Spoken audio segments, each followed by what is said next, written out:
Bom dia! Começa agora mais uma edição do Bom Dia Baixada. Hoje é segunda-feira, 21 de maio, e vamos juntos até às 9 horas da manhã. Abrimos a semana falando sobre educação municipal, saúde e política. Para tratar dos temas, o Bom Dia Baixada recebe a vereadora de Santos, Audrey Kleis. Audrey, seja muito bem-vinda ao nosso programa. Muito bom dia. Bom dia, Nathalie. Bom dia a todos. Muito obrigada mais uma vez neste programa que, na verdade, ajuda a população, né, a ficar mais informada. Isso é muito importante. Eu que agradeço a participação. E a partir de agora, você também é nosso convidado para participar do programa e interagir com a nossa convidada através do WhatsApp, que é o 13 988779496, pela nossa fanpage no Facebook, onde estamos simultaneamente ao vivo, pelo nosso Instagram e pelo nosso Twitter. Eu vou pedir para a minha produção ficar de olho no nosso Facebook, onde a gente está transmitindo já simultaneamente ao vivo o programa, para qualquer manifestação e qualquer pergunta para a vereadora, para a gente aproveitar a presença dela aqui conosco. Audrey, vamos começar por educação, porque a gente falava antes de entrar no ar o programa que se nós tivéssemos políticas públicas sérias, se nós tivéssemos uma educação de qualidade em todos os níveis, a gente não teria tantos problemas com saúde, porque a gente trataria a prevenção na base, a gente não teria tanto problema de segurança, porque nós ofereceríamos possibilidades para as nossas crianças, para os nossos jovens, não teríamos tantos atendimentos em assistência social, enfim, a gente teria um povo com uma cultura mais arraigada. Você sempre foi uma defensora da educação, inclusive enquanto jornalista. Começou a sua carreira pública também voltada à educação, hoje está na Câmara de Vereadores. Como é que você avalia a rede municipal de ensino de Santos?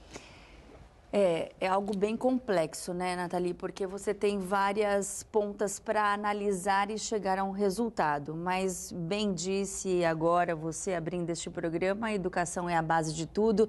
E, na verdade, os governos, né, eu digo federal, estadual, municipal, eles precisam cada vez mais estarem juntos para que a gente possa realmente alcançar esses resultados positivos.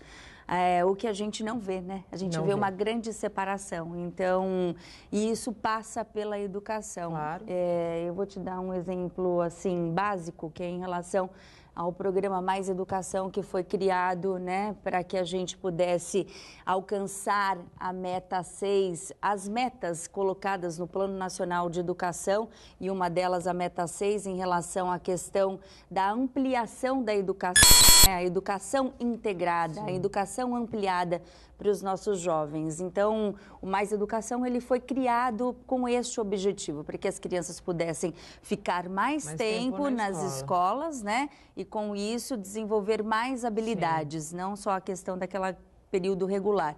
O Mais Educação, ele veio com força total, porque a meta 6, ela estabelece que até 2024 o Plano Nacional de Educação foi instituído em 2014, então 10 anos aí para que as metas sejam cumpridas.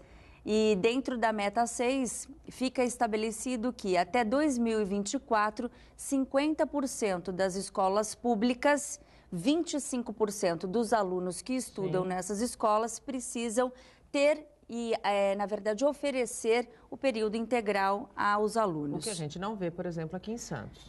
Em Santos, a gente já atingiu essa meta. Né? Essa meta foi atingida. Se a gente contar as escolas de fundamental que têm o período integral na sua própria escola, no seu próprio prédio, contar a jornada ampliada, que são os alunos que saem das suas escolas e vão para os núcleos, né? Se contarmos os SECOMs, que são os centros de convivência, que, na verdade, são oferecidos pelas entidades do terceiro setor, mais as de educação infantil e as da educação infantil do terceiro setor, esse número já foi concluído em relação ao número de alunos e também número de equipamentos. 54% dos alunos em Santos hoje estão recebendo o período integral. Isso não significa que 54% das escolas de Santos oferecem atendimento integral. UMES não, mas se você juntar com as do terceiro setor, você já atingiu essa meta. Mas está muito distante em relação às outras cidades, né? Aí,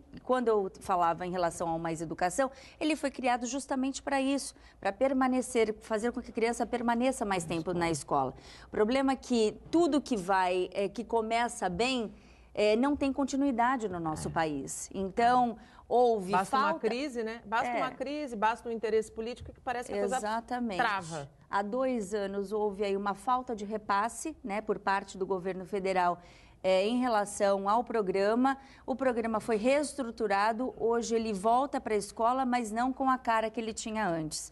Então, assim, a gente percebe que a educação no nosso país não é prioridade. Não é prioridade, infelizmente. Não é mesmo. E falta investimento por parte do governo federal e estadual para manter esses programas, porque os municípios não aguentam sozinhos. Sozinhos não, até porque recebem a menor parcela do repasse, né? Exatamente. E quando você pensa em relação ao município, ele sozinho, e você tem a migração de escolas, alunos de escolas particulares para escolas públicas, aí complica mais. Então, você vê que o investimento, ele não aumenta do federal, ele diminui. Então, não há município realmente que consiga fazer com que esse caminho seja para uma educação de qualidade. Porque quando você fala de uma educação de qualidade, Nathalie, você fala, os professores são de excelência, os professores, eles procuram formação, eles estão lá nas pontas, fazem um sacrifício danado para manter aqueles alunos que hoje, na sociedade onde vivemos, para manter um aluno sentado, né? prestando atenção e respeitando o professor, né? E muitas vezes com calor dentro da sala de aula, porque falta climatização, né? A falta de infraestrutura que você tem em relação ao mobiliário, a educação de qualidade passa por todos esses itens, né? É a formação do professor, são o que a escola oferece, mesmo, né? Exatamente. Então, é por isso que eu falo que é muito complexo. E quando a gente enxerga o orçamento do município, você não consegue identificar naquela coluna o investimento para algumas questões que são prioritárias. E eu vou falar uma delas aqui em relação a Santos, que começou um programa de excelência em 2014 com o mestre-aluno, que é a formação de doutorado e mestrado, que é oferecida aos professores que, né, após se inscreverem nos seus cursos, eles têm direito a concorrer à bolsa, que é paga integralmente pela prefeitura. Mas hoje, por exemplo, neste ano, você não teve a abertura do programa. Nada. Não teve. Tem uma previsão, então, tem uma previsão para a abertura no 2º semestre, né, que nós estamos acompanhando de perto isso. Mas você não consegue enxergar no orçamento, por exemplo, no plano plurianual, que é aquela previsão para 4 anos do mandato, né? E na LDO, que é a Lei de Diretrizes Orçamentárias, que é para o ano seguinte, você não consegue enxergar na estrutura desses documentos os programas que são prioritários, né? Então, assim, a gente fica muito preocupado e essa semana até dentro, e cabe a nós, enquanto legisladores, acompanhar esses documentos e cobrar para que eles sejam bem identificados, né? E essa semana, nós estamos na semana para a questão da entrega das emendas em relação a esses 2 documentos. Então, estou passando dias estudando isso para que a gente possa, pelo menos, cobrar, porque foge da nossa alçada a execução, né? Sim. Então, mas pelo menos a cobrança e a fiscalização, com certeza eu tenho esse caminho aí em percorrer, principalmente essa semana, para que a gente possa, pelo menos, enxergar dentro desse documento, você tem lá projetos educacionais. Aí você vê uma dotação mínima de R$1.000. O que você faz com R$1.000? É lógico, não estou falando que a prefeitura vai só trabalhar com esses R$1.000 para projetos educacionais, mas eu acho que o documento já deveria ser fiel, né? Ou mais próximo disso. Né? Então, o mestre-aluno está inserido nesses projetos educacionais? Não está? Quais são os projetos que nós temos... Como a educação está sendo contemplada por esses dois documentos? Eu acho que essa é a grande questão, né? Eu acho que até uma questão para levarmos, né, para aqueles que fazem a construção desse documento, que ele seja mais detalhado e claro também, porque a sociedade quer ver isso. E a sociedade pode, inclusive, acompanhar. Com certeza, e deve, Nathalie, deve. Então, assim, nós estamos lá na Câmara para isso, né? Estamos visitando os equipamentos públicos, eu estou direto na rua com a comunidade, mas como eu posso enxergar um documento desse? Visitando a Câmara, a gente mostra o documento, vamos detalhar. Eu acho que precisa mais essa leitura mais do ainda não acordou, para que isso seja feito de forma certa. A impressão que a gente tem é que se cobra muito, mas pouco se conhece muitas vezes, Exatamente. Eu batalho tanto, meu diálogo é tanto nesse sentido, né? São os deveres e são os direitos. Claro. Lógico, eu tenho direito a uma boa educação, a uma assistência social de qualidade, saúde, a questão do meio ambiente, mas e o meu papel enquanto cidadão, né, pagador dos impostos, né? O que eu estou fazendo para contribuir para que tudo isso que é oferecido à população seja oferecido com qualidade realmente? É o acompanhamento, é a participação, não é a cobrança por si só, porque eu posso cobrar, eu devo cobrar, mas primeiro eu preciso me apropriar, buscar, né? Eu preciso me apropriar do que é aquilo que eu quero e como aquilo está sendo conduzido. Exatamente, buscar a informação. Quais os projetos de lei que estão sendo apresentados na Câmara? Porque o que a população esquece é que esses projetos interferem diretamente na vida de cada um. Claro. Né? E depois vai interferir de forma negativa, quando for sancionada a lei, já fica um pouco mais tarde. E aí a gente entra na questão das audiências públicas, né? Na participação da população em audiências públicas.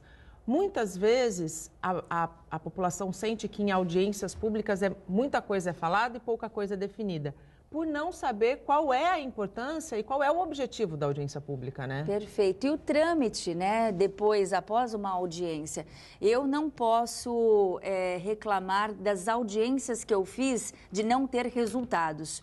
Todas elas 100%? Não, 100% não, mas tive bons resultados após as audiências públicas realizadas. E a gente cobra muito a presença dos secretários, né? E tenho sido atendida, sim, pelos secretários com uma presença boa e importante, porque não que os demais técnicos não possam solucionar, mas a gestão direta é do secretário, né? Nós tivemos aí, por exemplo, a questão da promoção dos professores adjuntos. Né? No ano passado, fizemos essa luta, 1 ano de luta, para que esses professores que estão há 10, 12, 13 anos na rede pública municipal, para que eles sejam promovidos. Né? O concurso expirou no ano passado, nós fizemos vários debates com a Secretaria de Educação, debates positivos, né, nessa construção. Tá aí, olha, o concurso novamente foi aberto, né? Semana passada as inscrições já começaram.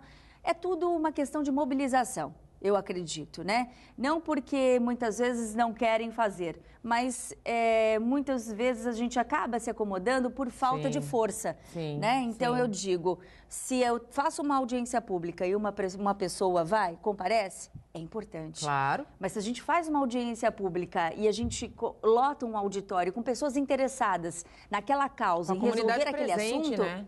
Nossa, com certeza teremos as soluções muito mais rápidas do que nós, sem dúvida, né, desejaríamos. Audrey, você colocou muito bem que a questão da educação não pode ficar só sob responsabilidade do município, até porque o município realmente não comporta e não consegue. Como, na sua opinião, a gente consegue equilibrar esse diálogo e esta relação de proximidade entre os 3 poderes? A questão passa pela política, né? Pelos partidos. E eu sinto o meu primeiro mandato. Sim. Eu falo que eu não sei como as coisas foram caminhando para que eu pudesse estar aqui hoje, né? Estou como vereadora, sou jornalista. Exato. E como jornalista eu sempre tive essa coisinha, né? Por que a gente precisa brigar tanto? Esse bichinho questionador que faz parte da gente, né? Eu, enquanto cidadã, eu sou contra, é um país democrático, mas temos que repartir o país em partidos, né? Sim. Eu já não sou muito a favor disso, mas eu creio muito que essa separação, ela induz a essa questão, né? Aí você passa por ideologias, vaidades, né? Quem vai aparecer mais, quem vai ganhar mais visibilidades com aquele projeto. Infelizmente é isso, E a pirâmide inverte, né? A gente coloca as vaidades em cima das necessidades, né? Acima das necessidades. Aí você me pergunta, vai ter jeito então? Vamos acabar com os partidos? Não, não é esse o caminho. Eu creio que o caminho está nas nossas mãos na hora de eleger os nossos representantes, né? Sim. Então, classificando o perfil dessa pessoa, o histórico, o que ela já fez, por onde ela já passou, é primeiro mandato? Não é? Se é primeiro mandato, por que ela está querendo entrar para a política? Quais são as intenções? Qual o histórico dessa pessoa? Em relação ao nível técnico, o que ela já fez? O que ela já estudou? Como ela vai poder me ajudar dentro do que ela está falando? Porque a política não pode ser uma profissão, né? O político não pode ter a política como profissão. Ele deve estar político. E quando ele estiver político, ele tem que saber que ele está servindo ao povo. Em relação, já tem um mandato? Como ele fez? O que aconteceu durante... O que ele fez? O melhor é a participação durante o mandato. Mas se você não conseguiu, senta, busca na internet. Hoje nós temos tantas ferramentas disponíveis. Ninguém pode dizer que a informação não está disponível, né? Não é? Senta, pesquisa, vai atrás, busca a informação.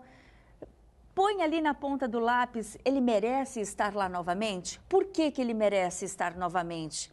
Então, a gente precisa classificar essa pessoa e colocar mesmo lá na ponta do lápis o que ele fez, deixou de fazer, prometeu, não cumpriu. Por que ele prometeu e não conseguiu cumprir? Porque muitas vezes não é algo que não depende só dele, né? Não depende só dele. Eu costumo dizer que quando depende da gente é bem mais fácil do que quando depende da gente e de mais uma série de outros fatores. Exatamente. O Bom Dia Baixada vai para um rápido intervalo, a gente volta a falar sobre política, educação e saúde no próximo bloco. Não saia daí, até já. O Bom Dia Baixada está de volta e abrimos este bloco falando sobre abuso infantil.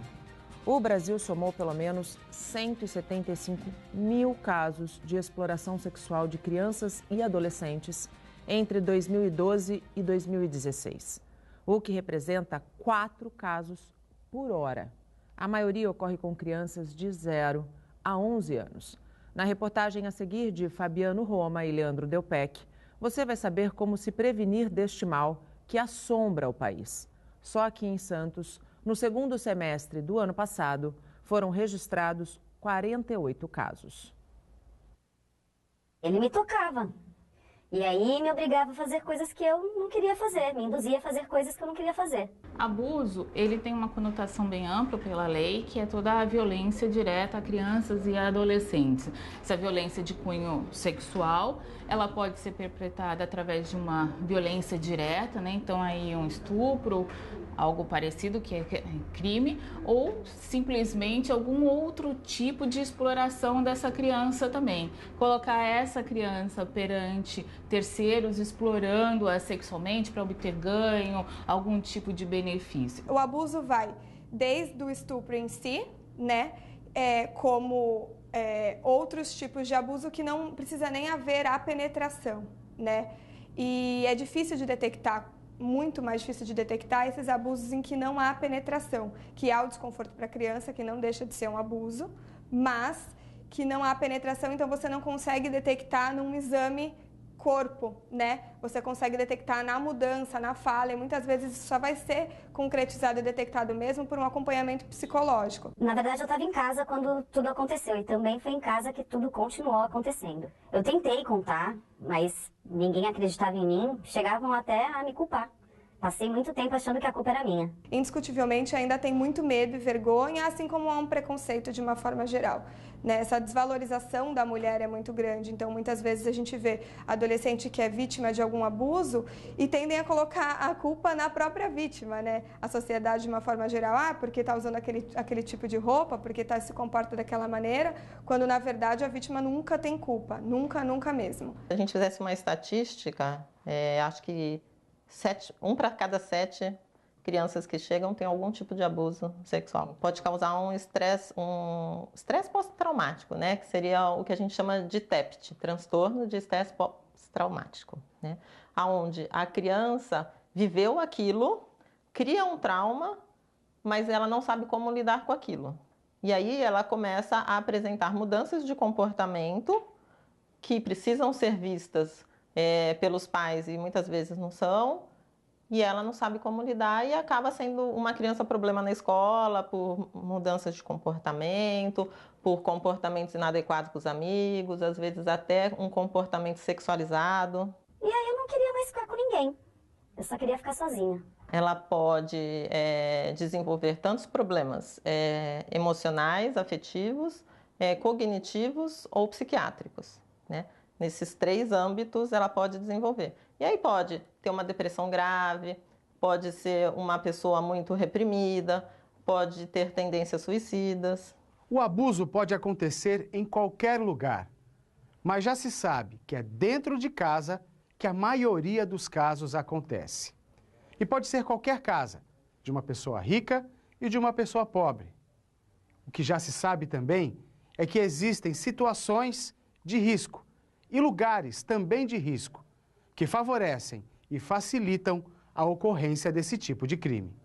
Nós temos hoje o caso aqui em Santos do centro, onde temos inúmeros cortiços. Ali é tudo junto e misturado, as famílias convivem nos mesmos espaços. Isso abre a possibilidade muito forte dessas intercorrências, porque as famílias estão preocupadas na sobrevivência do dia a dia. Às vezes deixam de ter um olhar diferenciado para suas crianças. Isso facilita que terceiros se aproximem, já que está tudo no mesmo contexto, e pratiquem algum crime com relação a esses meninos e meninas. A gente sabe que tem regiões que o abuso é maior. O centro de Santos é uma região que o número de abusos é bem alto, até porque a gente sabe que, infelizmente, ali existem várias casas de exploração sexual, que é outra coisa que a gente tenta bastante combater também.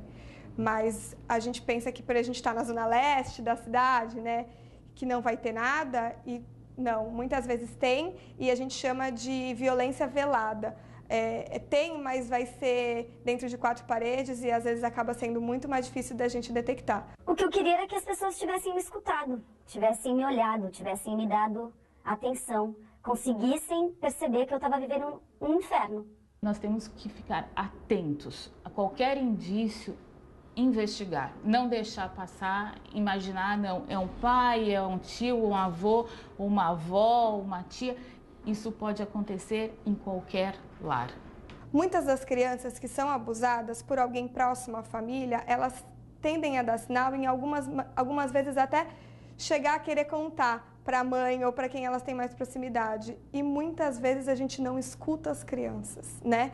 E a própria mãe, às vezes de uma negação de acreditar que aquele companheiro possa fazer isso com seu filho ou aquele pai possa fazer isso, ela não acredita na criança. É mais comum acreditar que a criança está inventando, que é coisa da cabeça dela, e isso acaba demorando muito mais para ser descoberto. A gente deveria escutar muito mais o que as crianças têm a dizer.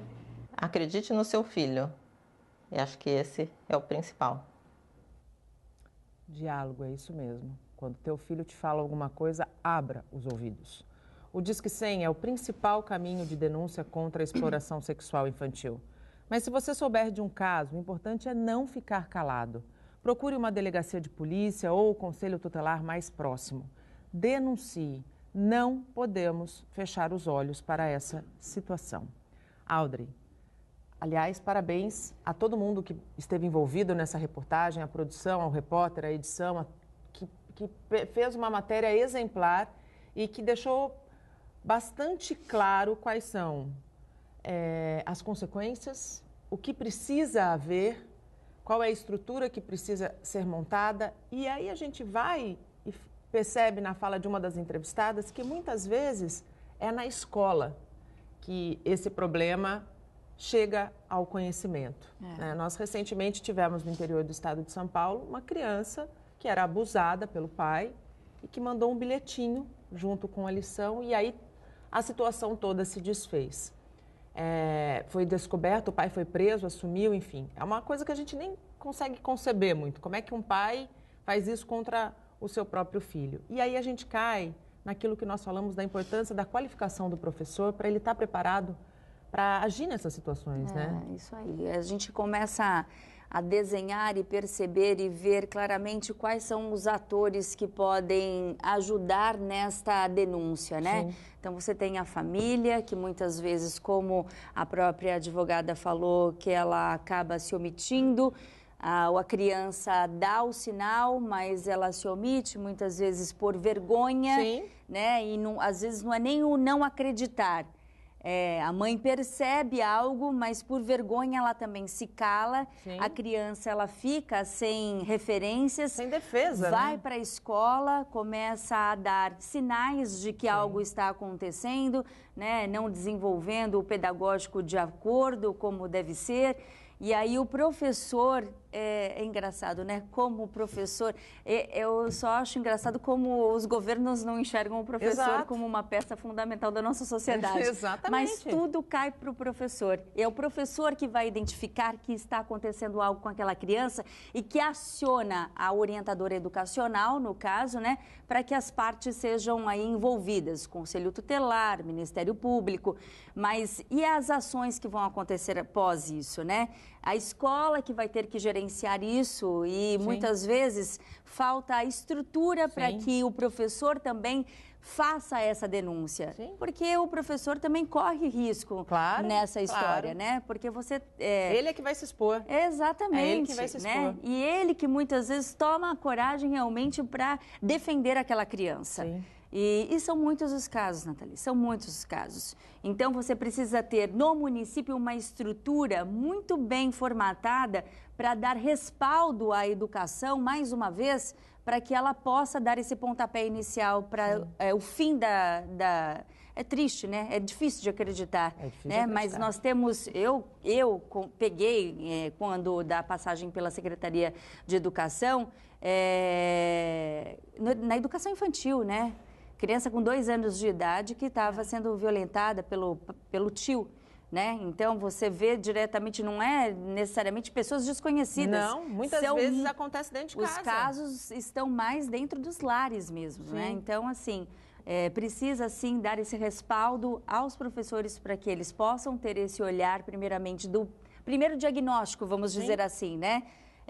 Onde a criança mostra ali, né, pelas reações que ela toma, que algo de estranho está acontecendo dentro de casa. A reportagem também falou de uma região muito crítica de Santos, né, que é o centro da cidade. Existe aí uma série de ideias, uma série de projetos para tentar revitalizar essa região, para tentar tirar dos cortiços essas famílias e dar uma vida mais digna, porque cortiço é condição subhumana. Nós tivemos o caso da menina Carlinha, que com 9 anos, vivia num cortiço, acabou sendo estuprada, morta, por uma pessoa que era ali daquela convivência.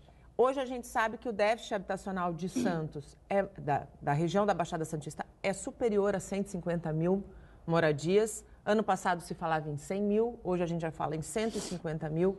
Como a Câmara tem acompanhado essa questão do centro da cidade, da exploração sexual no centro da cidade e também da questão do déficit habitacional, que aquela região é uma região muito crítica. Exatamente. E você passa, quando você fala daquela região, você precisa dar estrutura para que aquela região seja vista por todos realmente como uma parte muito importante da nossa cidade, né? Sem dúvida. Eu tenho acompanhado as conferências de habitação, né? Nós temos um documento que foi formatado e são as metas que devem ser cumpridas pelo município, um documento que foi tirado de vários encontros, né? Em vários bairros, por pessoas que realmente sabem o que acontece vivem, né? nesses locais. Mas eu enxergo também, Nathalie, desde o ano passado, a gente vem com uma luta muito grande para a questão da revitalização do mercado municipal. Sim, daquela região toda. Exatamente, da feira ali de produtos usados e reciclados, onde você trabalha uma população que mora, que vive diretamente nesses cortiços.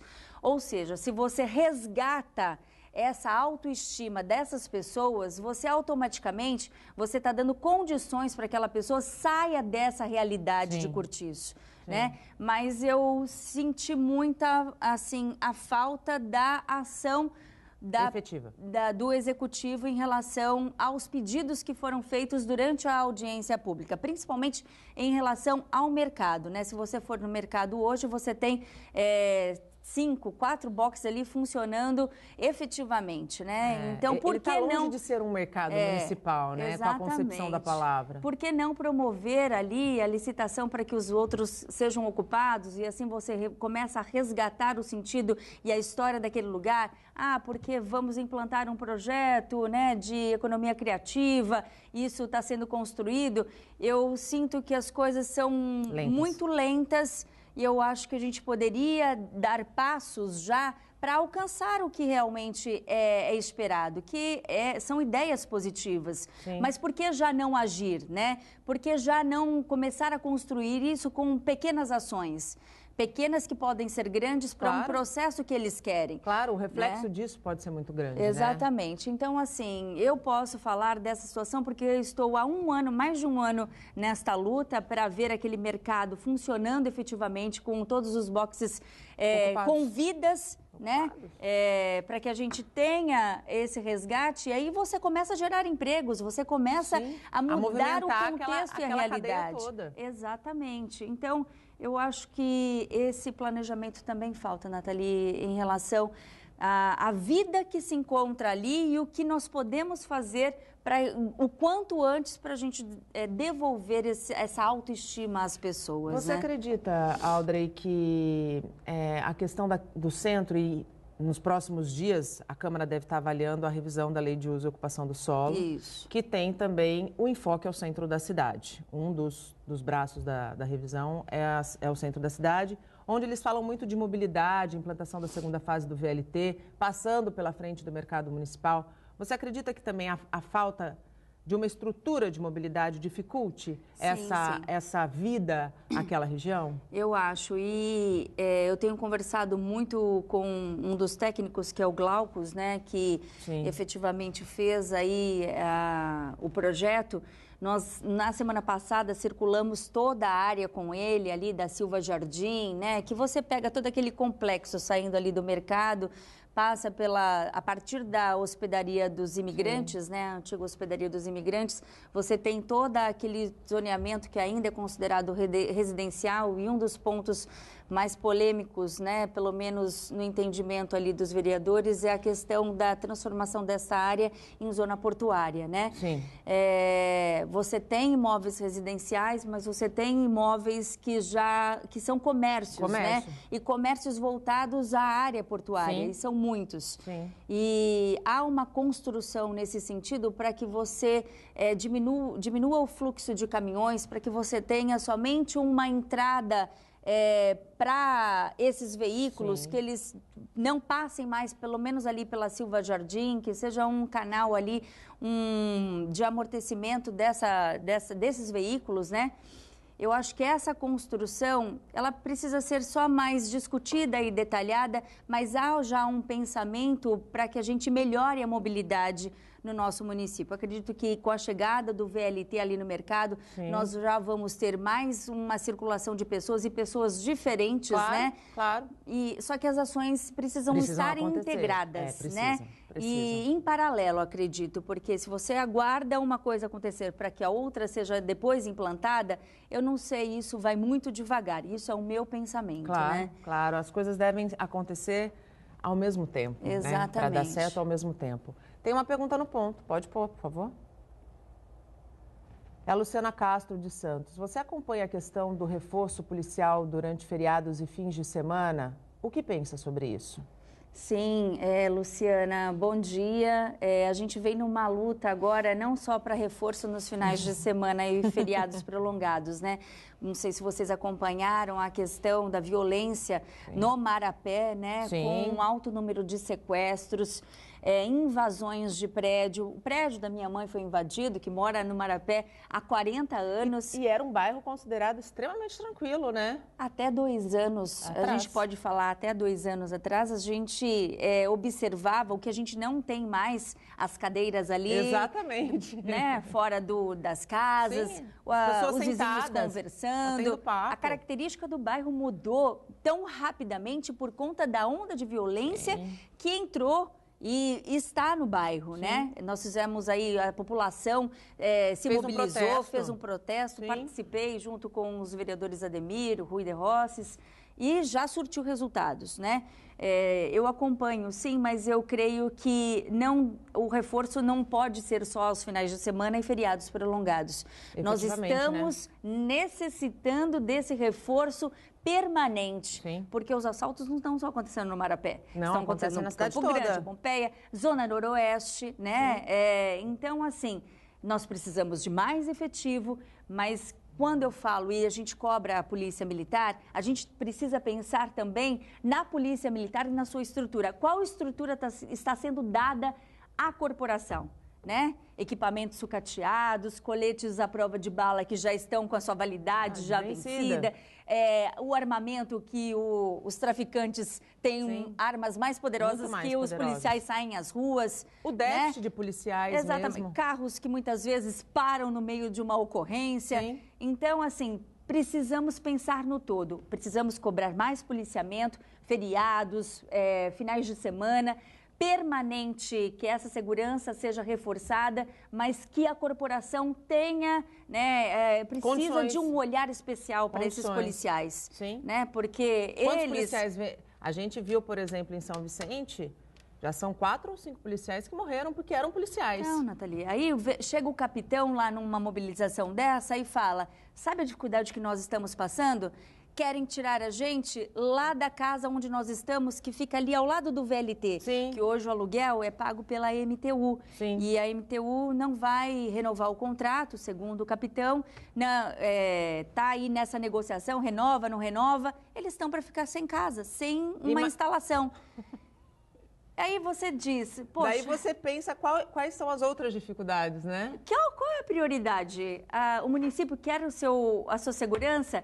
O Estado tem que oferecer estrutura para que esses policiais possam cumprir a sua missão com segurança também. Com segurança né? também. E com tranquilidade. E com dignidade, como que uma corporação precisa ter essa preocupação? Para onde eu vou? Onde eu vou ficar? Eu vou ficar nessa instalação ainda? O contrato está para vencer agora em junho? Eles não têm uma resposta. E nesse sentido, o governador Márcio França, que é daqui da região e conhece os problemas da Baixada Santista, deve olhar para essa situação, né? Exatamente. Hoje, até nós vamos alinhar essa conversa, porque o protesto foi na sexta-feira à noite, né? Hoje vou enviar telefonar para algumas pessoas, né, questionar. Enquanto vereadora, eu vou fazer o meu papel, né? Eu creio que nós temos aí a oportunidade de ter um governador que é da região, né? Deputados estaduais que também podem olhar para essa questão. Creio que nós vamos ter uma solução para isso. Se não for nesta casa, há uma possibilidade, segundo o capitão, de ser na Escola Brás Cubas, que foi desocupada pelo Estado, o município pediu a escola de volta, né? Há ali parece que estão estudando uma parte ser esse posto da polícia e a outra parte ser escola, né? Mas quem vai reformar? Está nesse impasse. O município reforma uma parte, o Estado reforma a outra. Privada. Faz uma parceria público-privada. Seria ótimo a MTU, quem sabe, né, que tem a exploração aí do VLT da linha do VLT, resolvesse o problema. Eu acho que precisa existir essas contrapartidas. É claro. São necessárias, porque... Eles exploram o serviço. Exatamente. Vai cair na conta só do município? Não pode cair só na conta do município. Até porque a segurança e a polícia militar é responsabilidade do governo do Estado. Exatamente. Então, a gente está aqui para cumprir, ouvir as demandas, levar, articular e cobrar. Esta é a nossa função. O Bom Dia Baixada vai para um rápido intervalo. No próximo bloco a gente fala sobre política. Não saia daí, até já. E estamos de volta e chegamos ao último bloco do nosso programa. Participa do Bom Dia Baixada de hoje, desta segunda-feira, a vereadora de Santos, Audrey Cleis. Você pode participar, ainda dá tempo, do nosso programa pelo nosso WhatsApp, que é o 13988779496, pela nossa fanpage no Facebook, onde transmitimos o programa simultaneamente ao vivo, pelo nosso Instagram e pelo nosso Twitter. Audrey, antes de a gente entrar na questão da política, para a gente encerrar a questão da educação. Como você tem acompanhado a questão da falta de mediadores nas escolas municipais? Então, na audiência pública que nós realizamos, né, como um balanço aí da portaria que muda um pouquinho o atendimento, né? Você tem aquele mediador rotativo, que é um mediador para atender 3 salas com alunos, né, especiais, que tem inclusão, de alunos de inclusão.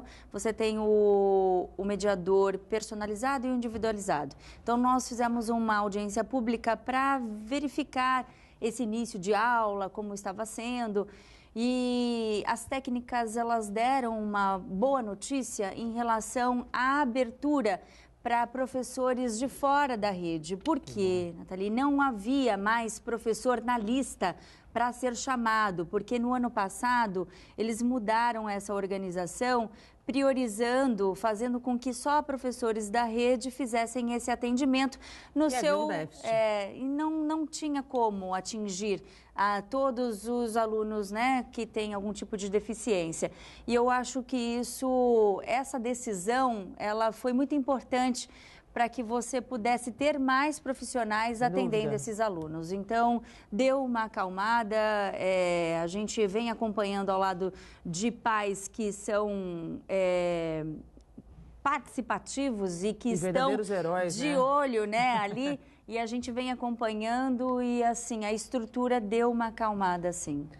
Chegou a verba para a reforma do parque infantil do emissário? Chegou a verba, foi uma luta, né? Porque você buscar verba em Brasília não é fácil, Sim. né? Então, você primeiro precisa, eu volto a falar, primeiro mandato, mas batalhei, fui a Brasília, não conhecia ninguém, tive que conhecer, lá catar os deputados do meu partido, né? Conheci o deputado federal Ricardo Izar, ele que já teve a oportunidade de estar aqui com vocês, né? Ele veio muito a Santos, preocupado com a nossa cidade, e quando falei das demandas, das necessidades da nossa cidade, ele logo de pronto destinou a verba do Ministério das Cidades, né, para a questão da infraestrutura, e essa verba, ela foi assinada, na verdade o convênio foi assinado na última sexta-feira com o prefeito Paulo Alexandre Barbosa, Caixa Econômica Federal, para que a gente seja liberada. Agora entra na fase de projeto, né? O projeto ele vai ser construído, o processo licitatório.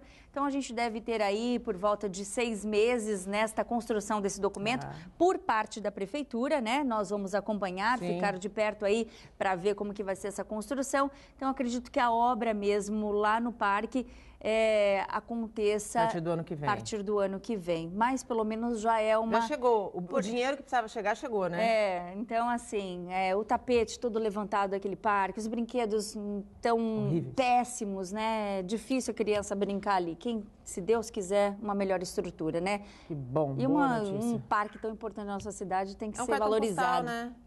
Um dos cartões postais. Falar um pouquinho de política antes de acabar o programa. Você não sai para nenhum cargo nessas eleições, vai concluir o mandato.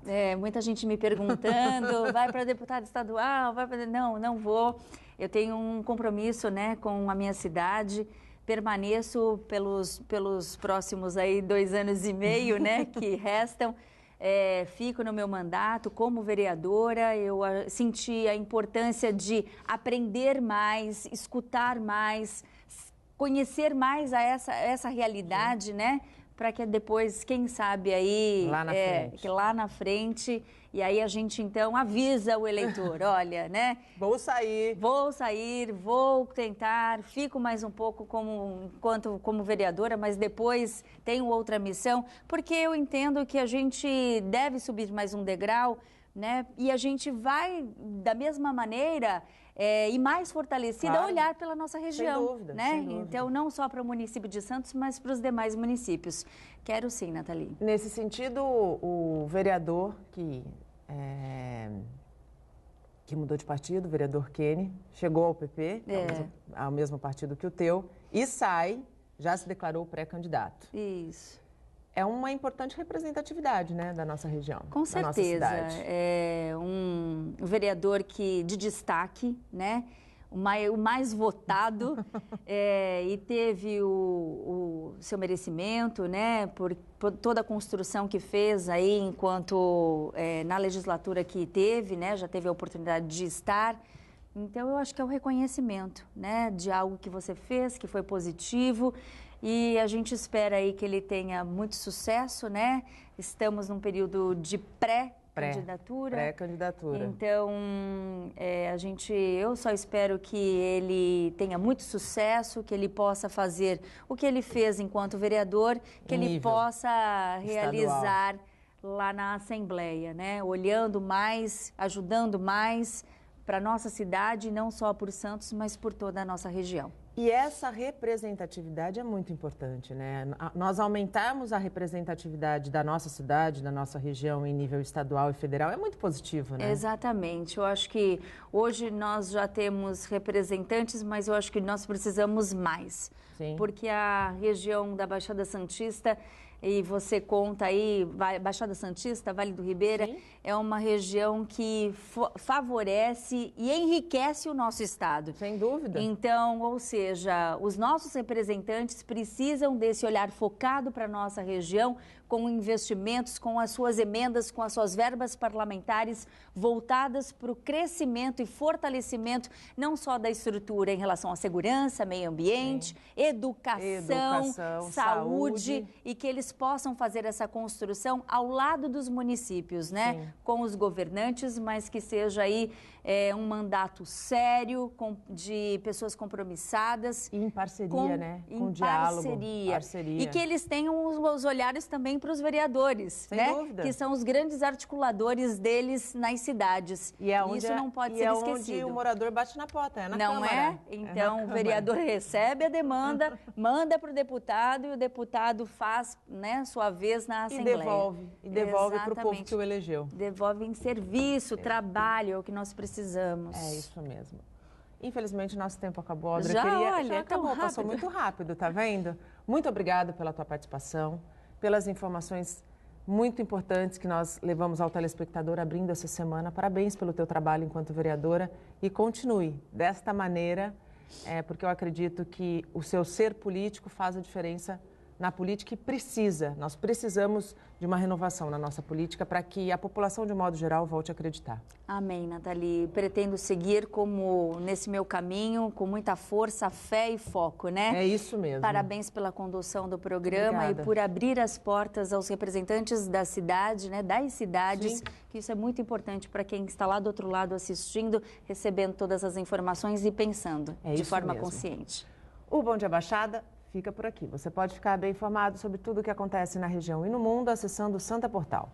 Não esqueça de curtir a nossa fanpage no Facebook e a nossa página no Instagram e no Twitter. Eu volto amanhã, às 8 horas da manhã. Tchau.